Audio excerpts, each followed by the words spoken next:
వీక్షకులందరికీ నమస్కారం.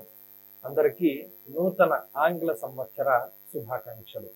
ఈ 2024వ సంవత్సరం మీ అందరికీ కూడా ఆయుర్భాగ్యాలను ప్రసాదించి తలపెట్టినటువంటి కార్యక్రమాలన్నీ కూడా దిగ్విజయంగా పూర్తి అయ్యేటువంటి విధంగా ఆ కాల పురుషుని యొక్క అనుగ్రహం మీ అందరూ కూడా ఉండాలి అని చెప్పి మనస్ఫూర్తిగా భగవంతుని ప్రార్థిస్తూ, మకర రాశి వారికి ఈ 2024వ సంవత్సరం ఏ విధమైనటువంటి శుభ ఫలితాలను ఇవ్వబోతూ ఉన్నది అనేటువంటి విషయాన్ని క్లుప్తంగా ఈ వీడియో ద్వారా తెలుసుకునేటువంటి ప్రయత్నం చేద్దాం. ముఖ్యంగా 2023 ఈ సంవత్సరంతో పోల్చుకుంటే, అంటే గత సంవత్సరంతో పోల్చుకుంటే 2024 మకర రాశి వారికి అత్యద్భుతమైనటువంటి సంవత్సరంగా చెప్పుకోవచ్చును. కారణం ఏంటి అంటే 2024వ సంవత్సరంలో మకర రాశి వారికి దాదాపుగా 3 సంవత్సరాల తర్వాత గురు బలం పెరగబోతూ ఉన్నది. అయితే ఈ గురుబలం రావడానికి కొంత సమయం పడుతుంది. ప్రస్తుతానికి ఈ మే నెల 1వ తారీఖు వచ్చేంత వరకు గురుబలం ఉండదు. ఎప్పుడైతే మే నెల 1వ తారీఖు లగాయతూ గురుబలం వస్తుందో మకర రాశి వారికి అదృష్ట యోగము అనేటువంటిది అప్పుడు ప్రారంభమవుతుంది. పంచమ స్థానము చాలా కీలకమైనటువంటి స్థానం. ఎందుకంటే పంచమం ఒక కోణం. ఎప్పుడైతే పంచమ కోణంలో గురుని యొక్క సంచారం ఉంటుందో 3 కోణాలు కూడా యాక్టివేట్ అవుతాయి. ఎలాగా?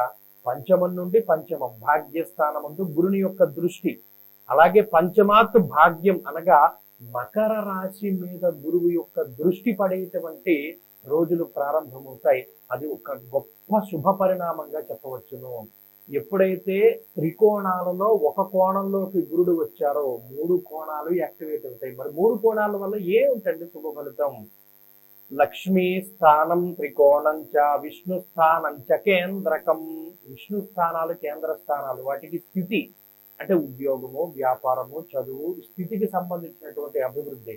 లక్ష్మీ స్థానం త్రికోణం చ, లక్ష్మీ యోగం కలిగేటువంటి ఆ రోజులు రావాలి అంటే గురుడు కోణాల్లోనే సంచరించాలి.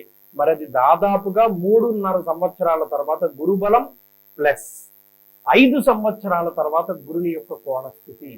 2018 లగాయతూ అనుభవిస్తూ వస్తున్నటువంటి విశేషమైనటువంటి ఆ కాల ప్రభావము, ఆ దుష్టకాల ప్రభావం అనేటువంటిది తగ్గుముఖం పడుతుంది.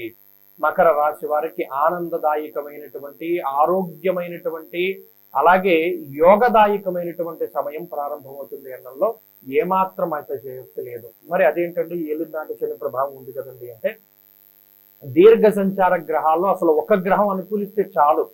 రాహువో శనో గురుడో ఎవరో ఒకరు అనుకూలించాలి. మరి అనుకూలించేటువంటి తరుణంలో స్థానాలు కూడా చాలా ముఖ్యం.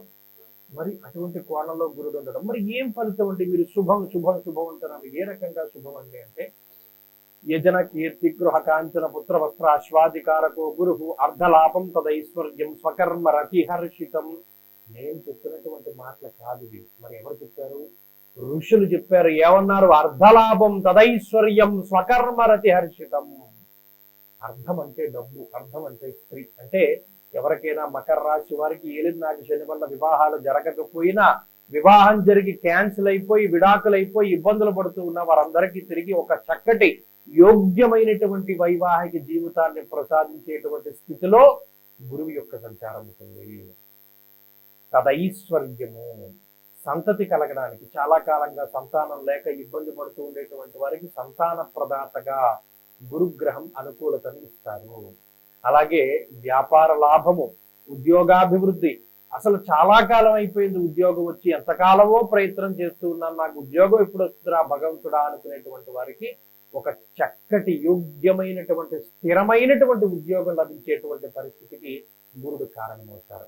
అలాగే కాంట్రాక్ట్ ఉద్యోగాలు పర్మనెంట్ అవ్వడము, వ్యాపారం అభివృద్ధి చెందడము, వ్యాపారంలో భాగస్వామ్య వ్యాపారాలు, పెట్టుబడులు పెట్టి స్లీపింగ్ పార్ట్నర్ గా చేసేటువంటి వ్యాపారాలు, వంశపారంపరిక వ్యాపారాలు అన్నీ కూడా అభివృద్ధి పదంలో సాగుతాయి.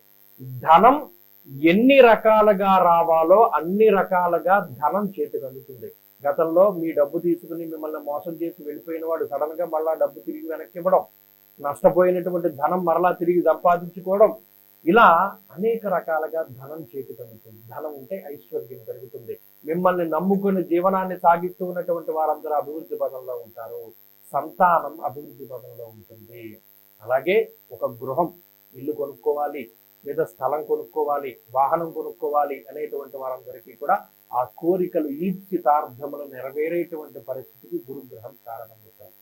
అయ్యో బాగుంది, గురుగ్రహం ఐశ్వర్యాన్ని ఇస్తున్నారు, మేము సంతోషంగా ఉండడానికి కావలసినవన్నీ గురుడు ఇస్తున్నారు కదా, మరి మిగతా గ్రహాలు, మరి శని గాని రాహు గాని ప్రతికూలకంగా ఉన్నారు, శని త్రయోదశులు చేస్తున్నాం, నియమాలు ఆచరిస్తున్నాం, మరి ఏలినాడు శని ప్రభావం వల్ల వచ్చే ఇబ్బందులు ఏంటయ్యా అంటే, ఏలినాడు శని చివరి స్టేజ్ లో ఉన్నారు.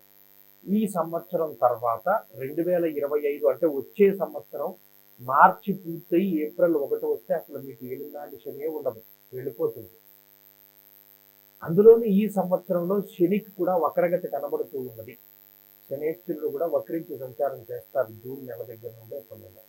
మరి ఆ శని వక్రగతి దోషం పోతుంది కదా, ఆ దోషంలో ఏలినాటి శని ప్రభావం కూడా తగ్గిపోతుంది కదా. అంటే ఏలినాటి శని చివరిలో ఉన్నప్పుడు ఇచ్చేటువంటి చెడు ఫలితాలు రావు.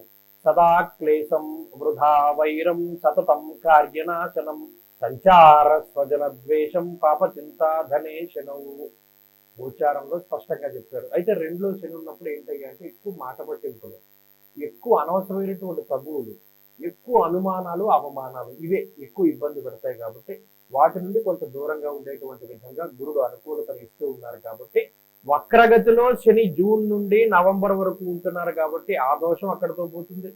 మీకు మే నాటికి గురుబలం వచ్చేస్తోంది. ఎటు చూసినా కూడా రాజయోగమే కనబడుతూ ఉన్నది. రాహు మిశ్రమ ఫలదాత, రాహు తృతీయంలో యోగిస్తారు అని చాలా మంది చెప్తారు, కానీ రాహు యోగాన్ని అయితే ఇవ్వరు, అలానే అవయోగాన్ని కూడా ఇవ్వరు. కాబట్టి ఎటు చూసినా కూడా అనుకూలించేటువంటి కాలం. బల్లగుద్ది చెప్తున్నాం, ఖచ్చితంగా అనుభవంలోకి వస్తుంది. ఒక విషయం రాసి పెట్టుకోండి, 2024 అనేటువంటిది మకర రాశి వారికి శుభదాయకమైనటువంటి సంవత్సరం. ఏమాత్రం అతిశయోక్తి లేదు, చక్కగా ఉంటుంది. కాబట్టి మంచి కాలం ఎదురు ఉంది, అనుభవించడానికి ప్రయత్నం చేయండి. నచ్చినటువంటి వ్యక్తితో వివాహం దగ్గర నుండి నచ్చినటువంటి ప్రాంత సందర్శనం, తిండి, ఇవన్నీ కూడా అనుకున్నట్టుగా జరుగుతాయి. అలాగే ఈ విద్యార్థులు ఎవరైనా దేశం దాటి వెళ్ళాలి అనుకున్నా, కాంపిటేటివ్ ఎగ్జామ్స్ లో విజయాన్ని సాధించాలి, లాంగ్ టర్మ్ కోచింగ్ లో విజయాన్ని సాధించాలి అనుకున్నా వారందరికీ కూడా ఈ గ్రహస్థితి ఉపయుక్తంగా ఉంటుంది. స్త్రీలకి సమయం బాగుంది, వ్యవసాయదారులకి సమయం బాగుంది, వ్యాపారస్తులకి బాగుంది, ప్రముఖ రాజకీయ నాయకులకి లేదా రాజకీయాల్లో తొలిగా అడుగులు వేస్తూ ఉన్నటువంటి వారికి, సినిమా ఫీల్డ్ లో ఉండేటువంటి వారందరికీ, వ్యవసాయదారులకి, కూలీలకి, వీళ్ళందరికీ కూడా ఏ స్థాయి అన్నది పక్కన పెట్టండి, చేసేటువంటి ప్రతి పనిలో వారికి గుర్తింపు, వారికి ఆనందం రెండు కలుగుతాయి. అలాగే ఈ సంవత్సరంలో శని త్రయోదశులు వదిలిపెట్టకండి, మాస శివరాత్రులు వదిలిపెట్టకండి. ఆ రెండు చక్కగా మీరు ఆచరిస్తూ ఉండి పరమేశ్వరుని యొక్క ఆరాధన, ఆంజనేయ స్వామి యొక్క ఆరాధన, ఆంజనేయ స్వామి సింధూరాన్ని రోజు ధరిస్తూ ఉండండి. మకర రాశి వారు అత్యంత శుభ ఫలితాలను పొందుతారు. ప్రతిరోజు చదువుకోవడానికి ఈశ్వర స్తోత్రాలు, హనుమాన్ చాలీసా, హనుమాన్ అష్టోత్తర శతనామావళి స్తోత్రాలను పట్టుకుంటే చక్కగా ఈ జీవితం ఈ సంవత్సరంలో మంచిగా ముందుకు సాగడానికి అవకాశం.